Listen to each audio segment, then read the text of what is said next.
세계의 중심 대한민국에 대한 세계인의 반응을 다루는 한 유튜브 첫 번째 사연입니다. 첫 번째 사연의 주인공은 캐나다 유학생 알렉스의 제보로 시작합니다. 최근 한식의 인기는 단순히 인기를 얻고 있는 정도가 아니라 한국의 음식들이 전 세계로 수출되고 있는 상황이라고 할 수 있습니다. 그리고 그 종류 역시 정말 다양해지고 있다 하는데요. 외국인들은 특이한 음식을 그렇게 좋아한다고 하는데요. 흔히 알고 있는 김치와 불고기가 아닌 이 음식은 쪽파와 오징어, 새우 및 홍합 등의 해산물을 밀가루 반죽과 함께 부쳐낸 한국의 대표적인 요리입니다. 그리고 바삭하게 구워낸 이 음식은 한국에서 환상의 궁합이라 불릴 만큼 최고의 조합 중 하나로 뽑히고 있죠. 마치 삼겹살에 소주, 피자에 맥주처럼 말입니다. 그런데 사실 이 음식은 외국인들이 잘 모르는 음식 중 하나였습니다. 보통 아무 간도 하지 않은 해산물을 물어 밀가루 반죽을 입히고 해외에서 해산물은 국물 요리를 해먹거나 쪄먹는 경우가 많았지만 기름두른 프라이팬에 그냥 올려 튀기듯이 구워 먹는 조리법은 못했기 때문이죠. 당연히 이질감이 들 수밖에 없었다고 합니다. 그래서 외국인들에게 이 음식은 한국에 왔을 때나 겨우 한두 조각 먹어보는 정도였고 그저 한국식 팬케이크라는 이름으로만 조금 알려질 뿐이었습니다.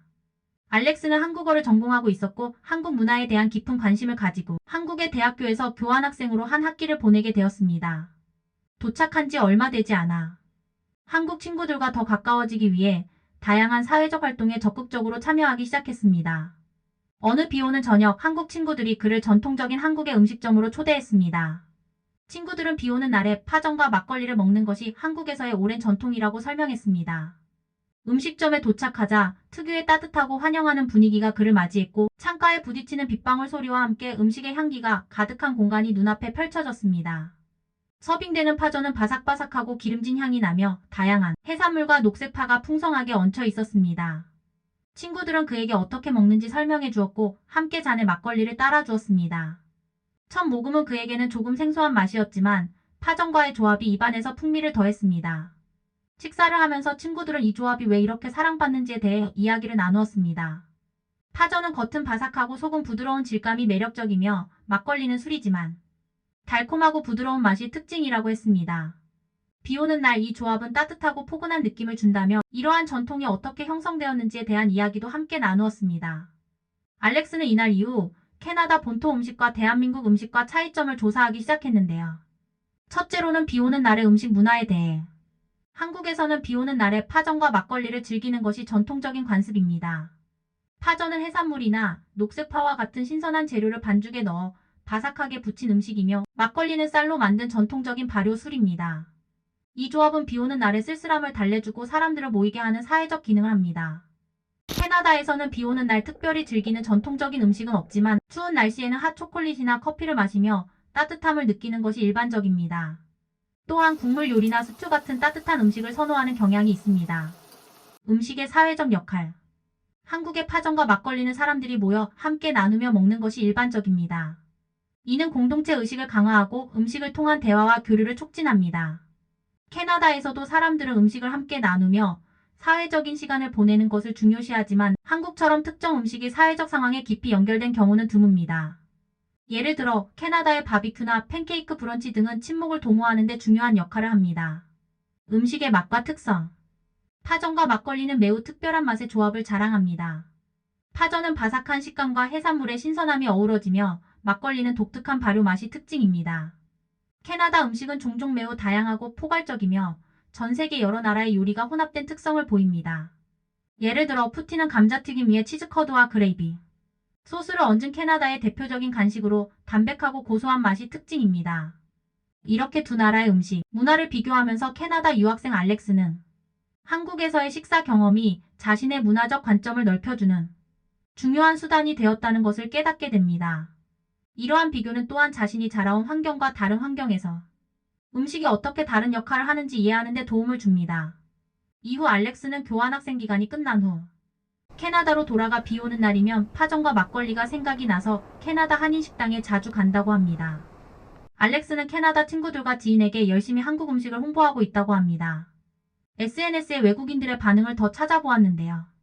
미국인 루카스는 파전과 막걸리는 이제 김치보다 가장 좋아하는 음식 중 하나입니다. 한국인들처럼 시원한 막걸리에 해물파전 한 접시 먹고 싶어요. 너무너무 맛있어 보입니다. 내가 사는 곳에서는 파전과 막걸리를 구할 수 없기 때문에 먹기 힘듭니다. 한국 가면 반드시 먹어보겠습니다. 라면서 말이죠. 미국인 조는 한국 음식에 대해 잘 알지 못했지만 서울 여행 중 우연히 현지 친구에게 데려간 작은 포장마차에서 파전과 막걸리를 처음 맛보았습니다. 비가 내리는 저녁, 그는 한국인들과 함께 앉아 이 조합을 즐기며 특별한 분위기에 매료되었습니다. 그 경험 이후 조는 자신의 블로그에서 파전과 막걸리를 비 오는 날의 완벽한 한국식 팬케이크와 쌀맛 위스키로 칭하며 그 맛과 경험을 상세히 기록했다고 합니다. 영국인 에밀리는 서울의 대학에서 교환학생으로 생활하며 한국 친구들과 자주 식사를 함께 했습니다. 비 오는 오후 친구들이 그녀를 전통시장에 데려가 파전과 막걸리를 소개했습니다. 전통시장의 장소의 분위기와 파전 막걸리의 조합에 한국의 로컬 분위기를 느끼며 색달랐고 막걸리의 첫맛은 산미가 낯설었지만 곧 그 매력에 빠져 전통술에 대해 더 알고 싶어졌다고 해요. 이 경험은 그녀가 한국 문화에 보다 깊이 몰입하게 만들었다고 합니다. 전 세계의 다양한 요리를 탐험하는 것을 좋아하는 브라질의 요리사 카를로스는 일본의 튀김 요리와 한국의 전통 음식을 배우기 위해 한국과 일본을 방문 계획이 있었는데요. 처음 방문한 곳 서울의 한 요리 학교에서 파전과 막걸리 만들기 수업을 듣고 파전과 막걸리를 먹어본 순간 파전의 바삭함과 막걸리의 고소함에 푹 빠져 수업 후 일본을 가지 않고 바로 브라질로 가 자신의 레스토랑 메뉴에 추가하기로 결정했고 브라질에서도 한국의 맛을 전달하고자 했습니다. 핀란드인 리나는 한국의 일상적인 모습을 담기 위해 서울을 여행했습니다. 그녀는 현지인들과 어울려 파전과 막걸리를 경험하며 이 특별한 순간들을 카메라에 담았습니다. 그녀는 이 사진들을 자신의 사진전에서 전시하여 방문객들에게 한국의 문화적 순간을 공유했습니다. 이처럼 한국 음식 파전과 막걸리에 대한 외국인의 반응은 맛뿐 아니라 비 오는 날에 모여 정겨운 한국 정서에 대해 극찬을 아끼지 않고 있습니다. 한국은 외국인들이 좋아하는 먹거리들이 많고 그래서 많은 사람들이 한국을 찾는 이유로 한식을 꼽는 것 아닐까 합니다. 오늘의 사연 한국의 파전과 막걸리에 대한 해외 사연과 외국인의 반응을 살펴보았습니다.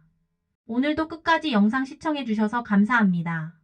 파전 막걸리 드시러 가시죠.